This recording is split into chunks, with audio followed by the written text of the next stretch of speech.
আমি এই বাংকারটা বানিয়েছি আর এই দুজন সম্পূর্ণ অপরিচিত মানুষ এখানে 100 দিনের জন্য থাকতে চলেছে। চোখের কাপড় খুলে ফেলো। হিউগো, এ হলো রেইন, এ হলো হিউগো। Nice to meet এরা you. এই প্রথম একে অপরকে দেখছে। আর এটা হলো একটা নিউক্লিয়ার বাংকার যেটা এখন থেকে ওদের বাড়ি। তোমাদের 100 দিন সার্ভাইভ করার জন্য যা যা দরকার তা এই বাংকারের ভেতরে রয়েছে। বাপরে। তোমরা এখানে সবজি চাষও করতে পারবে। ও, দারুণ তো। আর এদিক টেলে দেখতে পাবে তোমাদের বেডরুম। আর এই সব কিছু 40 ফুট মাটির নিচে। দাঁড়াও, কি? ও মাই গড। এখানে একটা বেড আছে আর দারুণ। এখানেও একটা বেড আছে। আর সব থেকে গুরুত্বপূর্ণ জিনিস এখানে রয়েছে $5,00,000। ভাই এটা তো আসল। খুব ভালো। তোমরা দুজনে 100 দিন সার্ভাইভ করতে পারলেই এটা তোমাদের, কিন্তু একজন এখান থেকে চলে গেলে তোমরা কিচ্ছু পাবে না। আমরা কিন্তু বেরোবো না। এখন থেকে 100 দিন পরে তোমরা $5,00,000 পেতে পারো। ওয়াও। প্রচুর টাকার ব্যাপার।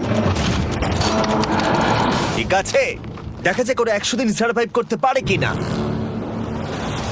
আমার বিশ্বাস হচ্ছে না আমরা এখানে এটা আছি। একেবারে পাগলামি। এটা আমাদের নতুন বাড়ি। হ্যাঁ, জানি। তুমি এখন আমার রুমমেট। একবার ভাবো